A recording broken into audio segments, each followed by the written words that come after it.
ഇയാളെന്തോടെ ഇവിടെ? മിനിസ്റ്റർ വിളിപ്പിച്ചിരുന്നു. ഞായറാഴ്ച രണ്ടാളും കൂടി ഗസ്റ്റ് ഹൗസിൽ എന്താ ഒരു രഹസ്യ ചർച്ച? രഹസ്യമൊന്നുമല്ല, ബീച്ച് കലാപത്തിന്റെ മോണിറ്ററിംഗ്. അല്ല, ജില്ലാ പ്രസിഡന്റ് ഇവിടെ. അത് ഇച്ചിരി ഗ്രൂപ്പ് കാര്യമാ. മന്ത്രിയുടെ ബിയോട് ഞാൻ വന്നിട്ടുണ്ടെന്ന് പറ. ശരി സാർ. താനിങ്ങൊന്നേ. ആ നരേന്ദ്രന്റെ വണ്ടി എത്തിച്ച കാര്യത്തില് ഇയാൾക്ക് തുമ്പും കിട്ടിയോ? അതാ നടേശൻ കോൺട്രാക്ടർക്ക് വേണ്ടി വിഷനും കൂട്ടം നടത്തിയ ഫാൻസി ഡ്രസ്സാ. ചാരായക്കാരുടെ കുടിപ്പക ലോക്കപ്പി കയറ്റി 4 ചാർത്തട്ടെ. എടോ, അരയാലിനെ അരിവാൾ കൊണ്ട് അറക്കാൻ നോക്കരുത്. അത്ര നിസ്സാരനൊന്നും അല്ല അവനിപ്പോ. വടവൃക്ഷമാ, വടവൃക്ഷം. വളവിട്ട് കൊടുത്തത് നിങ്ങളൊക്കെ തന്നെയല്ലേ? തൽക്കാലം താനവനെ ഞോണ്ടാനൊന്നും പോകണ്ട. ആ ചേരിയുടെ ബലത്താൽ അവൻ കിടന്ന് തുള്ളുന്നത്. ചേരിയുണ്ടോ വിശ്വനുണ്ട്, ചേരിയില്ലേ വിശ്വനില്ല. എന്റെ സീറ്റ് പോയ പിന്നെ ചില വഴികൾ ഞങ്ങൾ കണ്ടുവച്ചിട്ടുണ്ട്. ഇത് അതിനും കൂടിയുള്ള മീറ്റിംഗാ. താൻ പോയിക്കോ.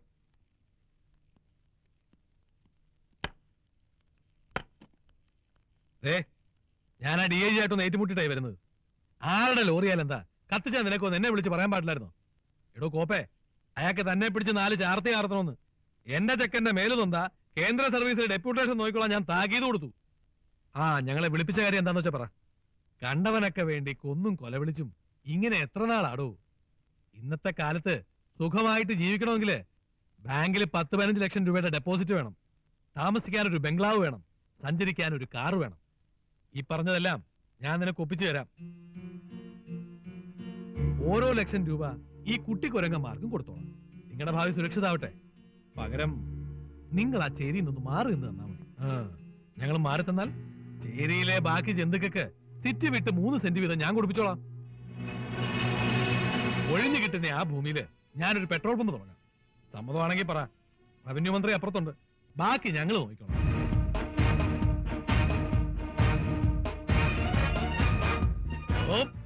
ചേട്ടേ, ചേരിക്കാരെ ഞാൻ ഒറ്റ കൊടുക്കണോ അല്ലേ?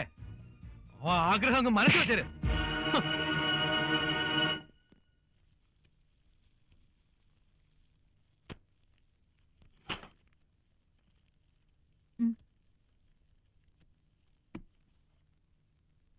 കാശ് താ ചേട്ടാ,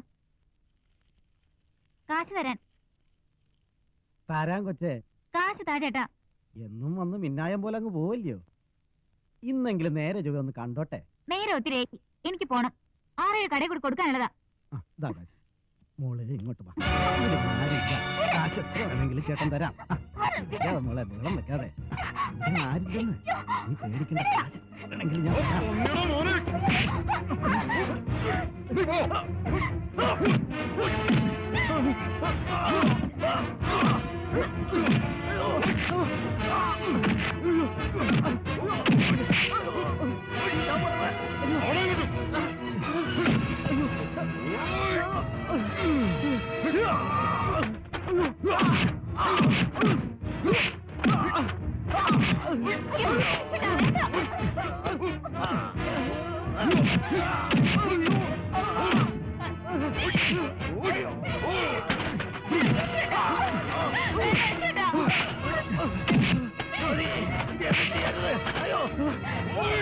ചേരിയിലെ പെൺകുട്ടികളെ മാനം വെക്കുന്നവരായിരുന്നു കരുതുക. പന്നി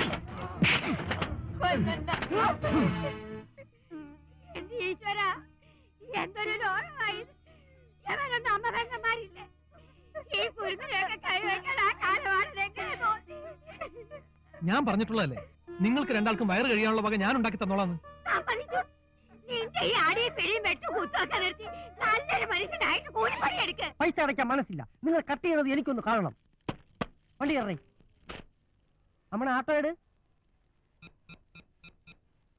ഇവര് പാസഞ്ചർമാരെ കയറിയാൽ ഒരു ഗൗനം ഇല്ലേ? നിന്റെ അടുത്താണോ പറഞ്ഞ വണ്ടി എടുക്കാൻ? എങ്ങോട്ട് പോണ്ടേ? നേരെ ബസ് സ്റ്റാൻഡിലോട്ട് വിട്. 11 കാലിന് ഒരു ഒളസ വരാനുണ്ട്. അത് മിസ്സായാലേ 1500 പോയി കിട്ടും. പറയണ കേട്ടതൊന്നും ഏതോ ഗ്ലോബൽ കമ്പനിയുടെ എക്സിക്യൂട്ടീവ് ആണെന്ന്. ആളുകളെ മക്കാറാക്കാൻ നീ എന്റെ വണ്ടി പോവില്ല. ആഹാ, പിന്നെ ചാരി നിന്ന് പത്രം വായിക്കാനോടാ നീ ഓട്ടോ സ്റ്റാൻഡിൽ കൊണ്ടിട്ടേക്കുന്നത്? മര്യാദയ്ക്ക് വണ്ടി ഇറ.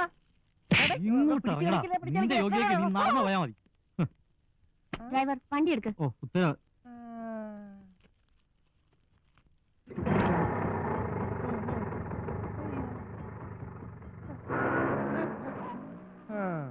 കുരുവി കയറിയപ്പോ അവന്റെ കൂടെ ഇളവിയല്ലോ. കുരുവിയാണെങ്കിലേ നീ കൊണ്ടുപോകണോ അല്ലടാ? ഈ കുരുവിമണി ആരാണ് നിന്നെ കാണിച്ചതാ പട്ടി? എനിക്കൊന്നും രാവിലെ ഓട്ടോ ആയിട്ട് ഇങ്ങനെ കാത്തിറക്കാനൊന്നും വയ്യ. ഞാൻ നിന്റെ ശമ്പളക്കാരൊന്നും അല്ലല്ലോ. ആരെങ്കിലും കണ്ട പ്രശ്നം കേട്ടോ. ആരെങ്കിലും കാണണം, പ്രശ്നമാവണം. എന്നാലല്ലേ പ്രേമത്തിനൊരു ത്രില്ല് വരികയുള്ളൂ. എനിക്കില്ലാത്ത പേടി ആ ചേട്ടൻ എന്തിനാ? എന്നാ ഞാൻ എന്നും രാവിലെ നിന്നെ വീട്ടിൽ വന്ന് വിളിച്ച് കോളേജ് കൊണ്ടാക്കാം. ഓ പിന്നെ, വീട്ടിൽ 2 കാറുണ്ട്. ഈ അജേട്ടന്റെ ഓട്ടോയിലേ പോകുള്ളൂ എന്ന് പറ. നീരക്ക് ഭയങ്കര ധൈര്യല്ലേ? ധൈര്യമൊക്കെ ഇങ്ങി പുറത്താണ് കേട്ടോ. വീട്ടിൽ ഞാൻ ഇപ്പോഴും പൂച്ചയാ. ഡാഡിക്ക് കലി വന്നാ പിന്നെ മോളാണെന്നൊന്നും നോക്കൂല. പിന്നെ ഒരു ഓട്ടോക്കാരനെ എങ്ങനെ പ്രേമിക്കുന്നു എന്നറിഞ്ഞാ കൊന്നുകളയും. നിനക്ക് പ്രേമിക്കാൻ ഒരു ഓട്ടോക്കാരനെങ്കിലും കിട്ടിയല്ലോ. നിന്റെ ചേച്ചി ഉണ്ടല്ലോ, ചേരിയിൽ ഒരു കൂലിയുടെ മോനുമായിട്ട് മുടിഞ്ഞു പറയാൻ